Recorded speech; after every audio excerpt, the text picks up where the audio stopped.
Olá pessoal, tudo bem com vocês? Minhas saudações e cumprimentos a todos e a todas que estão acompanhando o canal. Mais uma vez, professor Lucas, professor de Direito Tributário e Processo Tributário.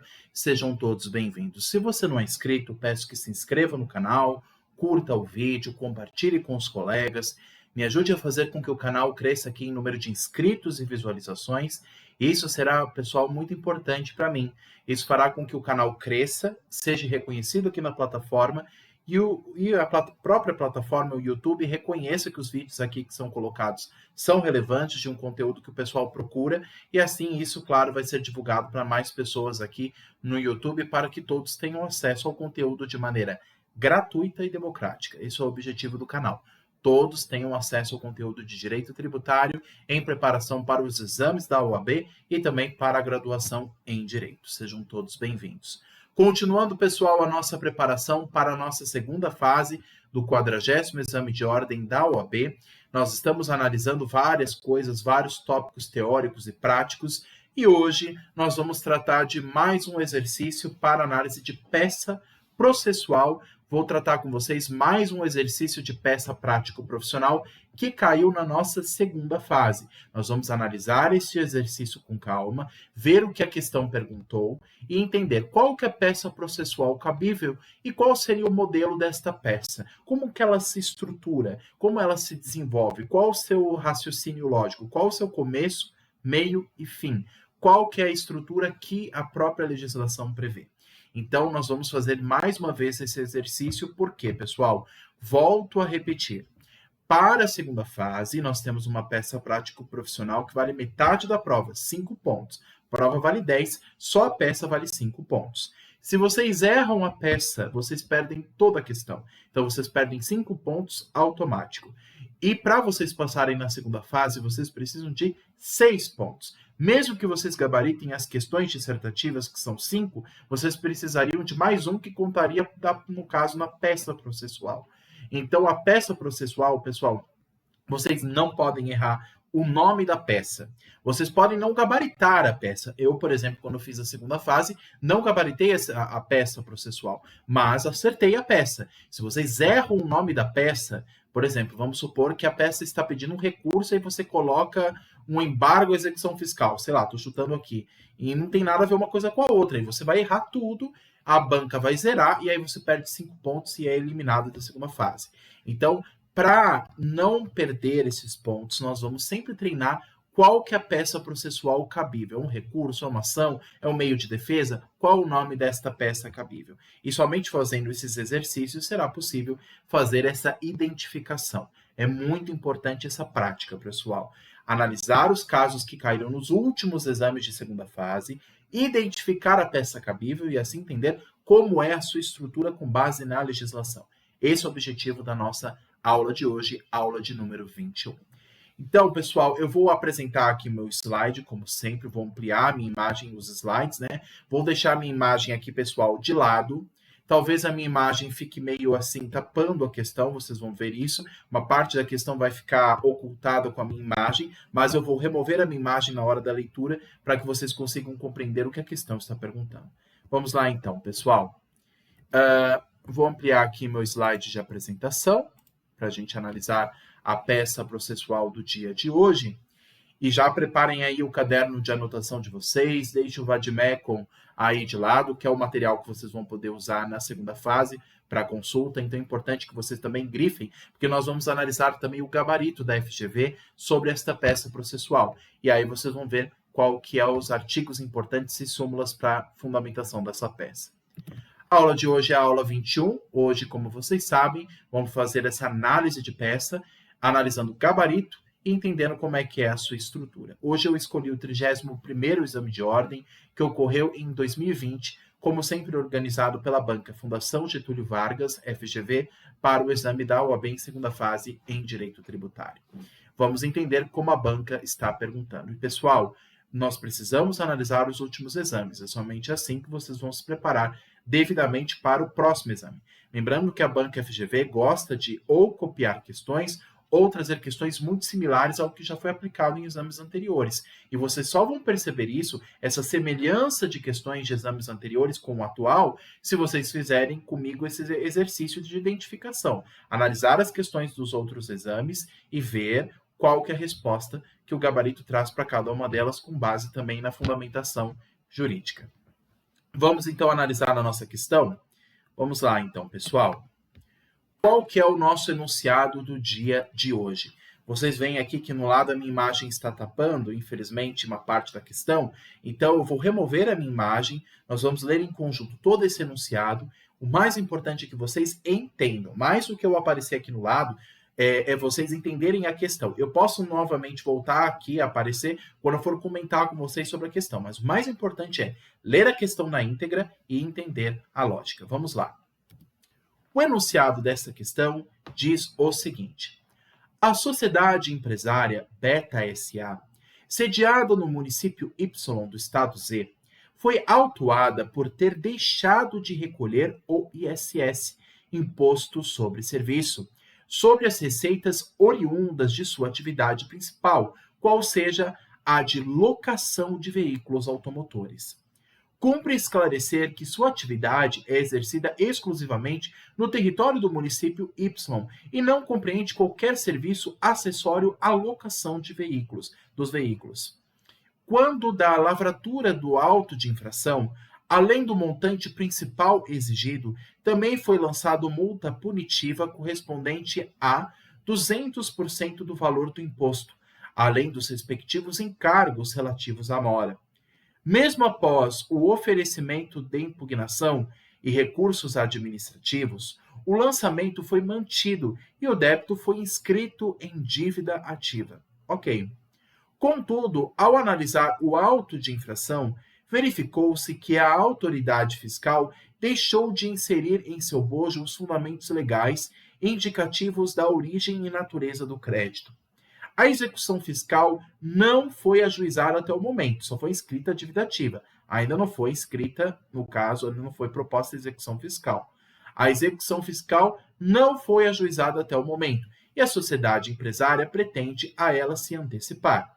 Neste contexto, a sociedade empresária Beta SA, considerando que pretende obter certidão de regularidade fiscal sem prévio depósito e ainda considerando que já se passaram 6 meses da decisão do recurso administrativo, procura seu escritório solicitando a você que sejam adotadas as medidas judiciais cabíveis para afastar a exigibilidade fiscal.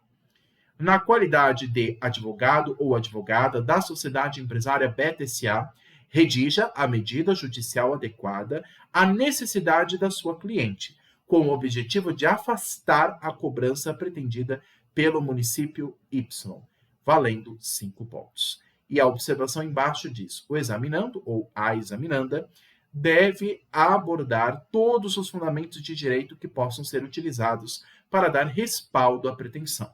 A mera citação do dispositivo legal não confere pontuação. Pessoal, nós temos uma questão aqui muito importante que envolve uma empresa que procurou você, essa empresa, Sociedade Empresária Beta SA. Está no município Y e, pelo visto, o município está exigindo o ISS, Imposto sobre Serviço de Competência Municipal. Acontece que este tributo já foi até mesmo inscrito em dívida ativa.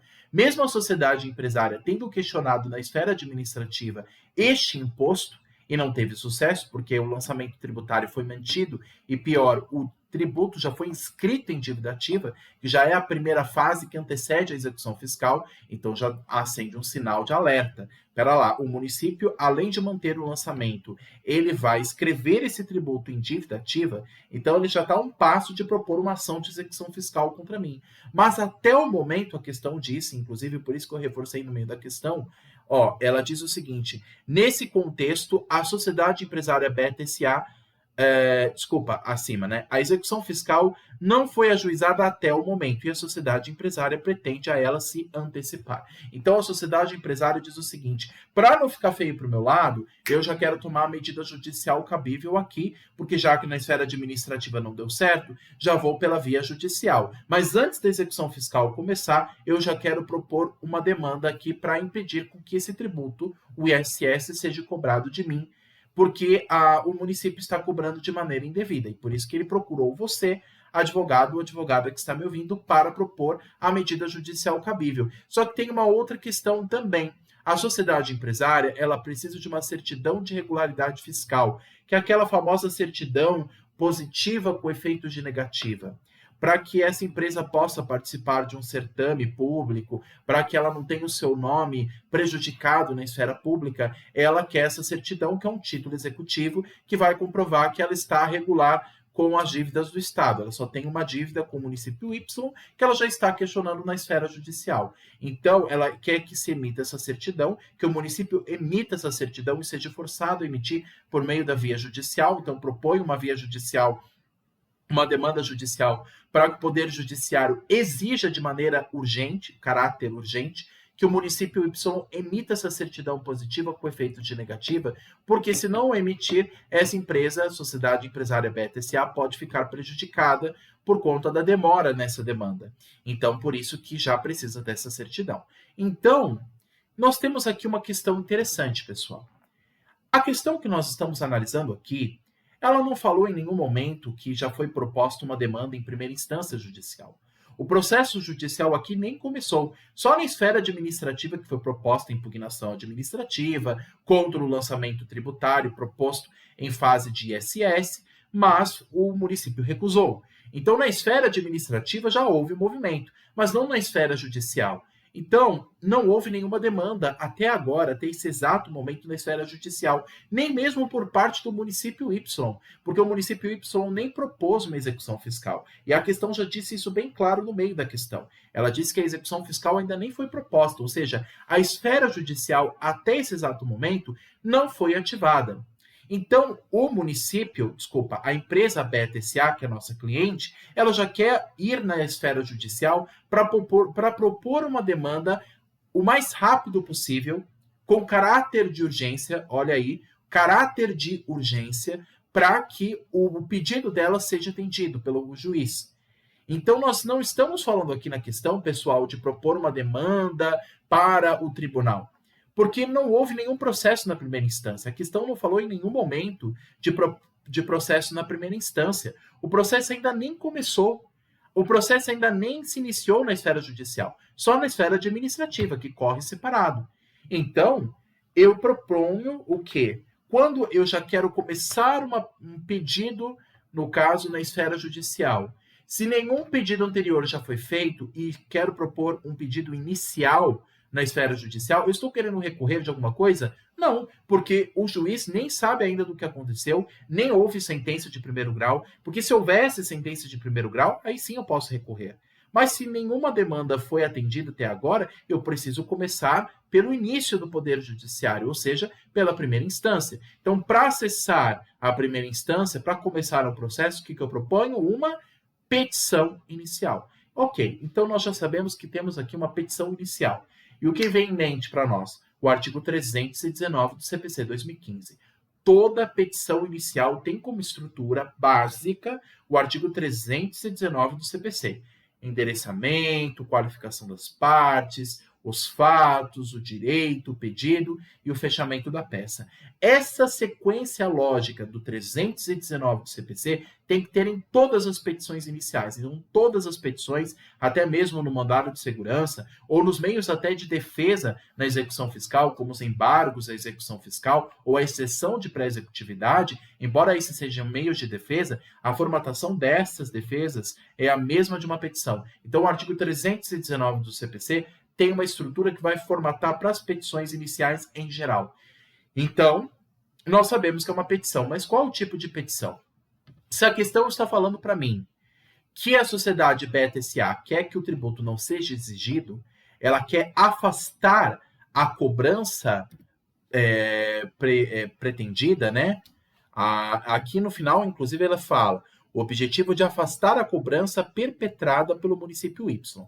Se eu quero afastar uma cobrança de tributo que já foi lançado, eu vou propor que tipo de demanda judicial? Uma ação declaratória? Não, porque nós estamos falando de uma fase pós-lançamento. Então, aqui não é uma ação declaratória. O que eu vou propor? Uma ação anulatória, porque eu quero a anulação, eu quero que o tributo seja anulado. Eu não quero que seja cobrado de mim. Eu estou questionando um lançamento feito. Então, o que eu proponho? Uma ação anulatória de débito fiscal com tutela de urgência, porque eu estou pedindo também a emissão dessa certidão de irregularidade fiscal. Então, qual que é a peça processual cabível aqui? Só pode ser uma ação anulatória de débito fiscal com tutela de urgência. Aí vocês vão colocar todo esse nome na peça processual. Vamos entender como é que é essa peça processual? Como é que é a ação anulatória? Caiu no último exame, inclusive, como eu falei para vocês, do 39º exame de ordem. Então, é uma peça que sempre cai em segunda fase, ou para ser respondida como peça, ou em alguma questão dissertativa, quando pergunta algum aspecto do processo tributário. Então, é importante a gente lembrar da ação anulatória. Então, vamos lá. Como é que se dá a estrutura desta ação? Hoje nós vamos estudar, a estrutura de uma ação anulatória de débito fiscal. Como é que se estrutura a ação anulatória de débito fiscal com tutela de urgência? Qual é a sua formatação? Nós sabemos que a formatação básica de toda petição inicial segue o artigo 319 do CPC, mas não somente. Existe um artigo específico da Lei, inclusive de execuções fiscais, a Lei 6.830 de 80, que prevê a ação anulatória. Qual o fundamento dessa petição? Como que ela se estrutura? E como deve ser o pedido de tutela de urgência, já que é tão necessário assim para o nosso cliente Beta SA? Como é que o gabarito entendeu como deve ser a resposta do examinando? Vamos analisar primeiro o gabarito da FGV e depois nós vamos entender como é que se estrutura na prática esta ação anulatória. Vamos lá? Perfeito. Retirando aqui, nós vamos analisar primeiro o gabarito aqui oficial da banca FGV, tá? Como é que o gabarito respondeu? E eu depois tiro a minha imagem aqui para a gente ler até o final, o gabarito comentado, e depois nós vamos entender como é que se dá a sua estrutura. Bom, o início da questão começa dizendo o seguinte, o gabarito. O examinando deverá elaborar a petição inicial de uma ação anulatória de débito fiscal, uma vez que se pretende a anulação dos créditos tributários lançados. O mandado de segurança aqui é descabível. Por quê? Porque tendo em vista o decurso do prazo de 6 meses, o prazo, inclusive, do mandado de segurança é de 120 dias, está lá na Lei 2016. Nessa Lei 2016, diz claramente que no rito do mandado de segurança, que é um remédio constitucional, só pode 120 dias a partir da data do lançamento. Então, se passou 120 dias, não pode mais. No caso, passou o prazo até de 6 meses. Então, não poderia ser um mandado de segurança. E lembrando que mandado de segurança não pode haver dilação probatória. No caso, então, só cabe uma ação anulatória. A ação anulatória deverá ser endereçada a quem? À vara da Fazenda Pública ou à vara civil do município Y da comarca do estado Z. O autor da ação é a sociedade empresária Beta SA, nosso cliente, e o réu é a Fazenda Pública do município Y, ou somente município Y. O examinando deverá indicar a necessidade de tutela de evidência, ou também chamada de tutela de urgência, tendo suas previsões respectivas no artigo 311 e 300 do CPC 2015, ou tutela antecipada, também já prevista no artigo 151, inciso 5 do CTN, que inclusive é uma das hipóteses de suspensão da exigibilidade do crédito. Ou tutela provisória, para a suspensão da exigibilidade do crédito tributário, especialmente considerando a necessidade de obtenção de certidão de regularidade fiscal. Então, para o juiz, eu vou mostrar o fumus boniuris, a fumaça do bom direito, o indício que há um direito, e o periculum in mora, ou seja, o perigo na demora. O meu pedido precisa ser atendido de caráter urgente, precisa ser atendido o quanto antes. Então, na tutela de urgência, eu vou apresentar a necessidade que o juiz precisa observar, a necessidade que o direito do meu cliente tem de ser atendido. Então, eu demonstro a necessidade do pedido do meu cliente, que há o perigo na demora. Se o juiz não atender em um determinado prazo, aquela tutela, o direito pode ser perdido, o bem pode ser penhorado, o bem pode ser perdido. Então, por conta disso, como há um risco na demora, o perigo na demora, então eu vou apresentar essa fundamentação lá na tutela de urgência. Logo após a parte dos fatos e da tutela de urgência, já vem com a parte do mérito, que é o fundamento da peça, né, a parte do direito. O examinando deverá alegar que, primeiro, o auto de infração é nulo por vício formal, conforme o artigo 142 do CTN.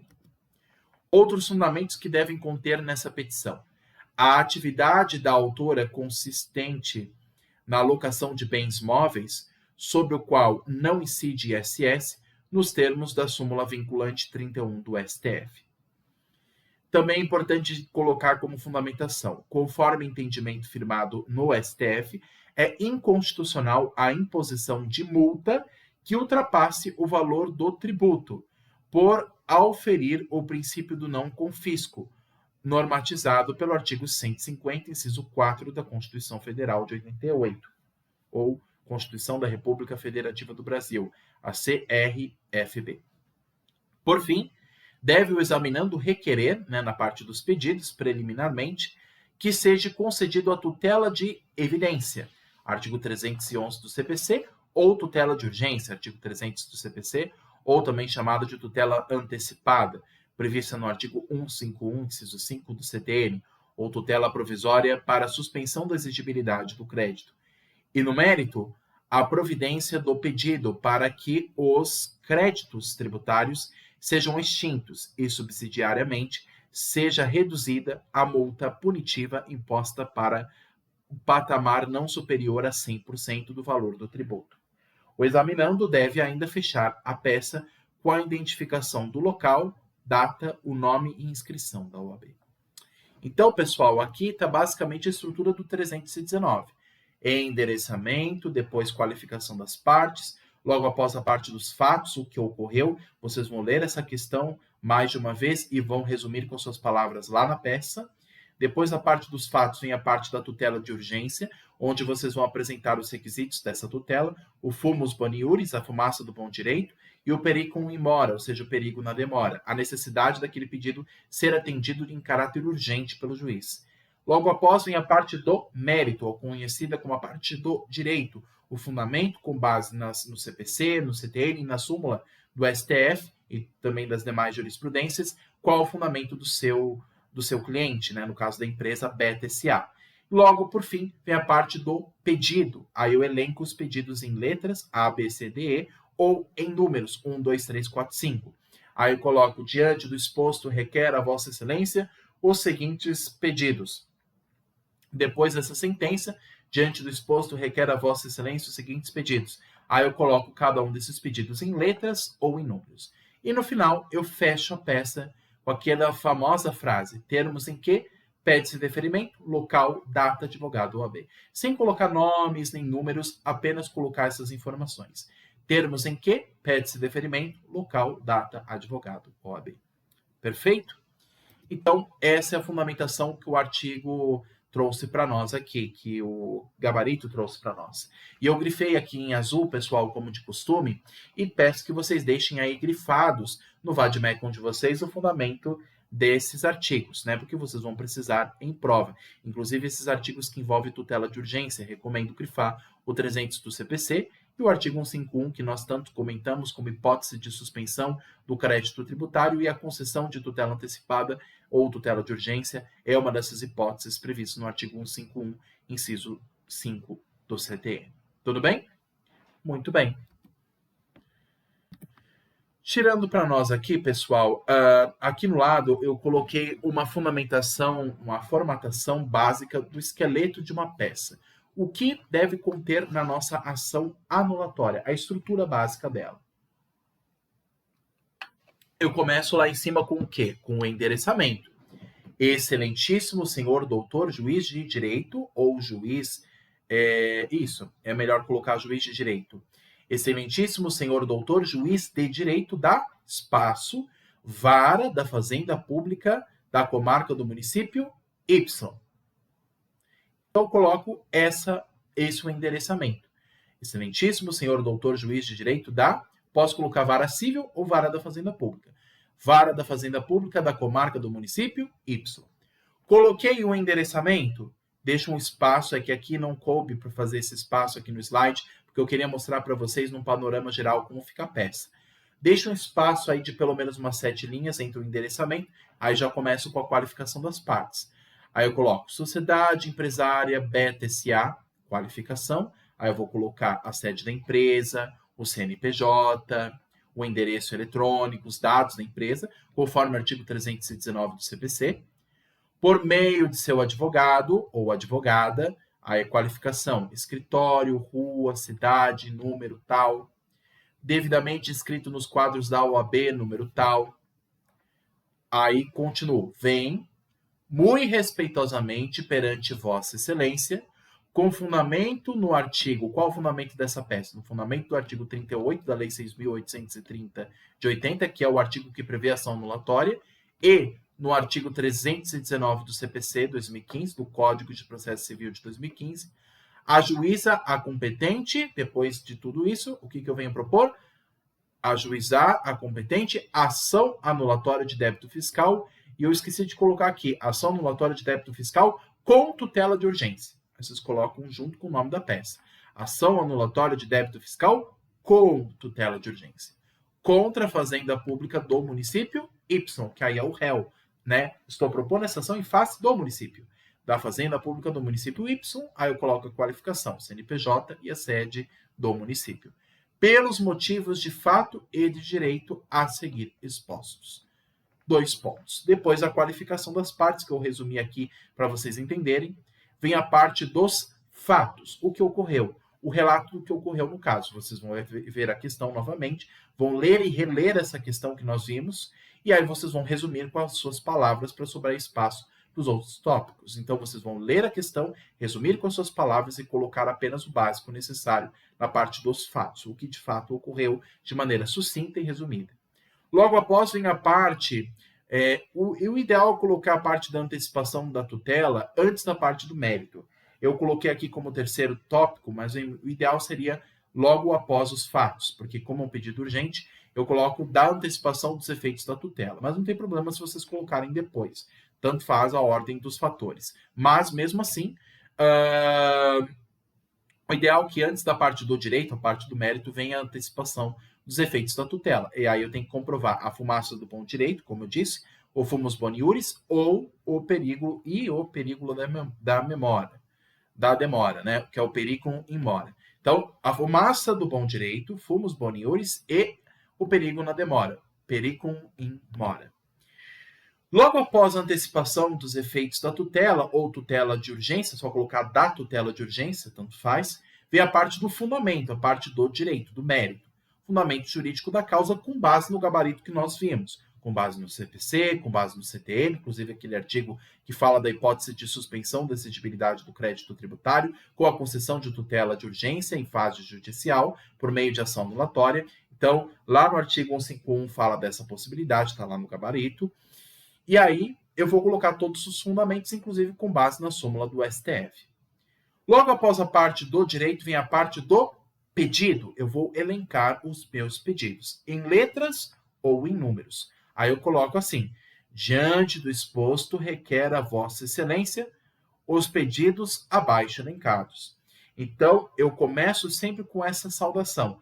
Diante do exposto, requer a Vossa Excelência os pedidos abaixo elencados. Aí eu elenco os pedidos em letras ou números em ordem crescente. Então, eu coloco A, B, C, D, E, F, ou 1, 2, 3, 4, 5, 6, 7. Eu vou colocando cada um dos pedidos, dando prioridade àquele que é mais urgente. A concessão de tutela de urgência. Depois eu vou pedir que seja citado a parte contrária para que apresente a sua defesa no prazo de lei.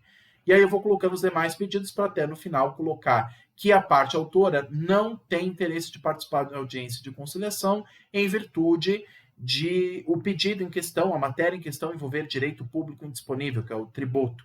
Então eu também coloco aí na parte do pedido, dispensando a audiência de conciliação. Por fim, depois desses tópicos, eu coloco o valor da causa, o reais, mas não colocar número, não expressar número inventado, falar valor da causa, RS, reais, tal. Deixa um vazio. Apenas coloque o valor da causa. Para expressar como a causa tem um determinado valor que está sendo cobrado em imposto, ISS, eu só coloco espaço. Valor da causa, 2 pontos, RS, reais, espaço. Basicamente essa informação. E por fim, eu fecho sempre a minha petição inicial, como todas as outras, da mesma forma. Eu coloco aquela famosa frase: termos em que pede-se deferimento, local, data, advogado, OAB. Sem colocar local, data, nem número, nem nomes, nada. Não pode haver identificação. É apenas colocado dessa maneira padrão e direta. Termos em que pede-se deferimento, local, data, advogado, OAB. Tudo bem? Então, essa é a estrutura de toda a petição inicial, a exemplo da ação anulatória. Então, primeiro eu começo com o endereçamento, depois eu qualifico as partes e tenho que colocar em letras garrafais o nome da peça, porque aí que o examinador vai olhar. Se ele vê que você colocou o nome errado, ele não vai ver nem o resto do que você fez, ele vai anular a questão inteira, então tem que colocar o nome certo.